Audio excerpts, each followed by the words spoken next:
السلام علیکم دوستو، آج کی ویڈیو میں آپ کو بتاؤں گا کہ آپ نے امرود کو کون سی کھاد دینی ہے اور کس طریقے سے دینی ہے، اور اس کے علاوہ کچھ چند بنیادی باتیں بھی میں آپ کو بتاؤں گا۔ اگر آپ بھائی کے چینل کے اوپر نئے آئے ہیں تو بھائی کے چینل کو سبسکرائب کر لیجئے، ویڈیو کو لائک شیئر کر دیجئے، بیل آئیکن کو ضرور دبائیے۔ میں دوستو، جیسا کہ آپ کو پتہ ہے کہ آم کو کہا جاتا ہے کہ یہ پھلوں کا بادشاہ ہے، لیکن امرود بھی کسی سے کم نہیں ہے۔ مینگو تو ایک بار آتا ہے، لیکن امرود یہ سال میں 2 بار آتا ہے، اور یہ انتہائی لذیذ اور انتہائی فائدہ مند ہوتا ہے۔ اس کے بہت سارے فائدے ہیں، تو آپ بھی اپنے گھر میں اگر لگانا چاہتے ہیں تو امرود کے پودے لگائیں۔ اور اس کے لیے ابھی وقت ہے جناب، کیونکہ یہ ڈارمنسی کا وقت ہے، ابھی یہ پودے خاموش ہیں، ابھی موسم بہار آنے میں صرف چند دن باقی ہیں۔ تو آپ نے اس کو دینی ہے اس وقت کھاد، جو انتہائی ضروری ہے۔ اور یہ پڑا ہے میرے پاس وہ نسخہ، یہ جناب ڈی اے پی سے بھی زیادہ پاورفل ہے، اس کی ڈی اے پی بھی اس کے پاس کو بھی نہیں ہے جناب۔ تو آپ نے یہ دینے سے پہلے یہ چند بنیادی باتیں آپ ذہن میں رکھیں، یہ ہے کیا چیز میں آپ کو بتاؤں گا۔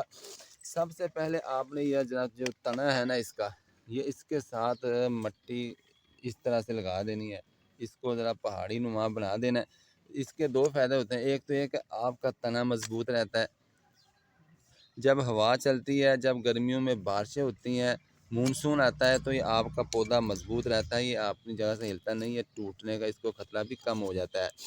دوسرا فائدہ یہ ہوتا ہے کہ جب پانی زیادہ لگ جائے یا بارشیں زیادہ ہو جائے تو یہ اس کے تنے کو نقصان نہیں پہنچاتا، پانی کی نکاسی کو یہ بہتر بناتا ہے، اس کی جڑوں کو مضبوط بناتا ہے، اس کی جڑوں کی حفاظت کرتا ہے۔ اس کے بعد آپ نے کرنا ہے جناب، کھاد دینے سے پہلے آپ نے اس طریقے سے اس کی گوڈی کر لینی ہے چاروں طرف سے۔ یہ آپ دیکھ رہے ہیں، میں نے بہترین گلائی کے اندر اس کی ویڈیو بنانے سے پہلے ہلکی ہلکی میں نے گوڈی کر دی ہے۔ تو یہ گوڈی کر دیں، اب 2 باتیں ہوگی۔ اس کے بعد جناب آپ نے یہ لے لینی ہے کھاد یہاں سے، یہ دیکھ رہے ہیں آپ۔ تو اس طریقے سے آپ نے اس کو چاروں طرف بکھیر دینا ہے، یہ لیجیے محترم، اس طریقے سے آپ نے اس کو، یہ دیکھ لیجیے، یہ میں نے ڈال دی ہے۔ یہ اتنی کو اگر آپ کا پودا بڑا ہے تو یہ چیز اتنی کو کافی ہے، جتنی کو میں نے آپ کو ڈیری دکھائی ہے۔ تو یہ چیز ہے جناب، اس طریقے سے آپ نے اس کو ڈال دینا ہے۔ اس کے بعد آپ نے کیا کرنا ہے، اس کے بعد آپ نے اس کو ہلکا ہلکا یہاں سے پھر گوڈی کر دینی ہے، اس کو یہاں سے مکس کر دینا ہے تاکہ یہ نیچے چلا جائے، اوپر نہ ہو۔ اس طریقے سے آپ نے اس کو دے دینی ہے گوڈی۔ اس کے بعد آپ نے کیا کرنا ہے، اس کے بعد آپ نے کرنا یہ ہے کہ اس کو پانی دے دینا ہے اچھی طریقے سے۔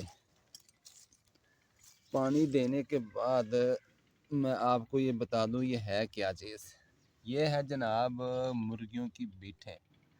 یہ مرغیوں کی بیٹھیں جو ہوتی ہیں نا، یہ لیمن کے لیے، انار کے لیے، امرود کے لیے انتہائی لاجواب ہے، انتہائی فائدہ مند ہے، اس کا بہت سارا فائدہ ہے۔ یہ انتہائی گرم ہوتی ہے، اور آپ نے یہ خیال رکھنا ہے کہ آپ نے اس کو گرمیوں کے اندر نہیں ڈالنا، برائے مہربانی یہ یاد رکھیں کہ آپ نے اس کو گرمیوں کے اندر قطعی ہرگز نہیں ڈالنا، وگرنہ آپ کا پودا انا للہ و انا الیہ راجعون ہو جائے گا، آپ کا پودا سو جائے گا محترم، کیونکہ یہ انتہائی گرم ہوتی ہے، روٹ اس کو برداشت نہیں کر سکتی۔ تو آپ نے جب بھی اس کو دینا ہے موسم سرما میں دینا، ابھی یہ موسم سرما جا رہا ہے۔ اس کا فائدہ یہ ہوتا ہے کہ ایک تو یہ انتہائی گرم ہے، ڈی اے پی سے بھی زیادہ فائدہ مند ہے۔ ڈی اے پی آپ ایک مٹھ ڈالنی ہوتی ہے ہر پودے کے اندر، پاؤ کوئی آدھا کلو پودے کے حساب سے ڈالی جاتی ہے وہ بھی، تو آپ اس کے حساب سے یہ ڈال دیں۔ سردیوں کا موسم ہے، جب تک یہ گرمیوں کا موسم شروع ہوگا، سیزن شروع ہوگا، جب اس کو پھول آنا شروع ہو جائے گا، اس وقت تک یہ اپنا کام شروع کر دے گی۔ پھر آہستہ آہستہ جو پھل موٹا ہوتا جائے گا، بڑا ہوتا جائے گا، تو اس کی کام بھی یہ کرتی جائے گی۔ یہ کھاد کا آپ کو کام دے گی انشاءاللہ پورا سیزن جو ہے وہ آپ کو پورا سال آپ کو یہ فائدہ دے گی۔ آپ کے پودے ہیلتھی ہوں گے، امرود جو لگ رہے ہیں انشاءاللہ، یہ دیکھ لیجیے میرے دوسرے پودوں کو بھی امرود لگ رہے ہیں، ٹھیک ہے۔ تو یہ پودوں کو موٹا کرے گی، تازہ کرے گی، ان کے سائز میں یہ اضافہ کرے گی، تو اس طریقے سے آپ نے اس کو یہ ضرور دینی ہے۔ تو بھائی کا دعاؤں میں یاد رکھیں، ویڈیو اچھی لگے تو آپ دوستوں کے ساتھ شیئر بھی کر دیجیے، ہمارے چینل کو سبسکرائب کر دیجیے۔ السلام علیکم۔